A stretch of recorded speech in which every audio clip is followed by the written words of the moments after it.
D'abord, dans le chef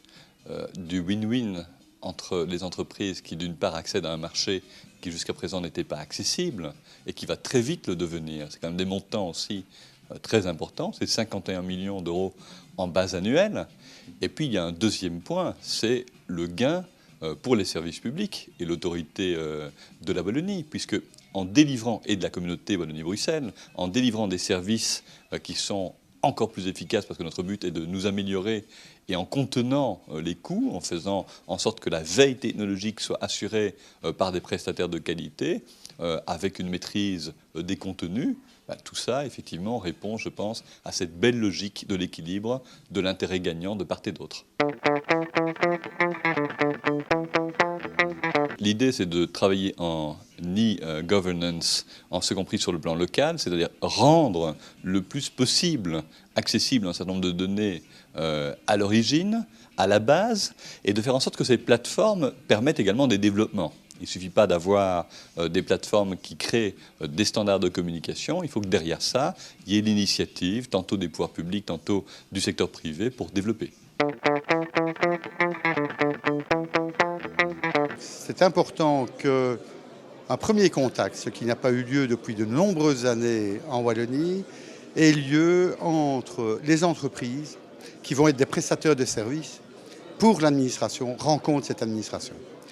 C'était important à un moment où l'administration est à peu près 1 an et demi après sa nouvelle création, le SPOE, qui a vu fusionner 2 administrations importantes qui avaient une certaine notoriété, avec pas mal de qualités, aussi quelques faiblesses. Et donc c'est en cela que pour l'administration en général, on verra tout à l'heure avec mon collègue pour le DETIC, qu'il y ait un contact direct avec les entreprises, pour montrer et faire sentir que l'administration souhaite s'organiser, elle se donne les moyens de s'organiser. À certains, l'un ou l'autre secteur, et le DETIC est particulier, on a des renforts qui sont en attente, pour percevoir, dans le cadre de cette relation client de demain, pour déjà jeter les ponts. Qui est qui, comment est-ce que ça fonctionne. Donc nous, on souhaite de la souplesse, mais on souhaite aussi de la rigueur et de la qualité de service. La vision d'avenir pour l'informatique de la région wallonne, je crois que le gouvernement nous a fixé des objectifs qui sont essentiellement axés sur le développement de la gouvernance de projet. Donc nous avons à ce niveau-là défini un certain nombre d'axes d'amélioration qui sont d'une part au niveau de l'introduction des meilleures pratiques en matière de gestion d'infrastructures. Je dirais d'autre part en matière de définition d'architecture cible pour le développement de nos applications futures. Et nous avons des objectifs de remise sur le marché de toutes les nouvelles applications visant à remplacer progressivement le parc applicatif existant, à introduire les standards ouverts dans les développements de nos applications, de manière à faciliter aussi la gestion de tout ce parc applicatif d'une part, son renouvellement, et à viser à la mutualisation de ces applications de manière plus importante que ce n'est le cas actuellement. Donc nous essayons de mettre en place une stratégie de SOA, basée sur l'utilisation de web services, de manière à pouvoir rendre réutilisables les différents services applicatifs développés pour l'ensemble de nos utilisateurs au sein du SPOE.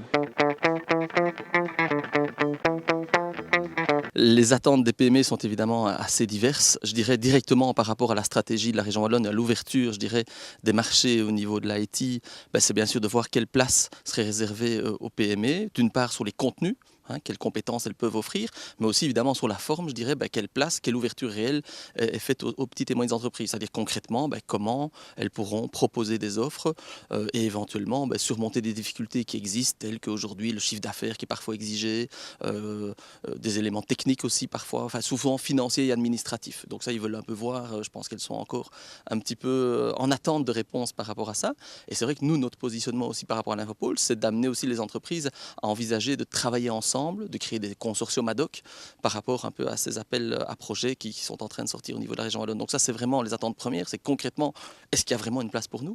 Et puis évidemment, il y a une deuxième dimension des PME qui dépasse un petit peu évidemment l'aspect marché public, mais qui est évidemment l'aide que la région wallonne peut apporter aux PME. Et là, il y a aussi évidemment des attentes quant aux aides que les entreprises peuvent obtenir. Un exemple concret qui est tout récent, au niveau des RENTIC, c'est vrai que les entreprises IT sont parfois exclues par la nature de leur activité, alors qu'aujourd'hui l'IT est de plus en plus morcelée, qu'elle ne maîtrise pas toutes les technologies et toutes les techniques, et que pour certaines, c'est un peu dommage de ne pas avoir accès à cette aide-là. Je prends un exemple, quelqu'un qui voudrait développer un site e-commerce, alors que ce n'est pas du tout son business, aujourd'hui, a priori, parce qu'il est de l'IT, il n'a pas droit à cette aide-là. Là aussi, je pense qu'elles attendent des coups de pouce. Un autre exemple, évidemment, au niveau des startups, au niveau de la R&D, de l'innovation, là, elles ont encore besoin d'aide, parce que c'est vrai que c'est très difficile pour une PME d'investir, et donc là, elles sont, je pense, à l'affût d'aide et de soutien de la région wallonne par rapport à ça.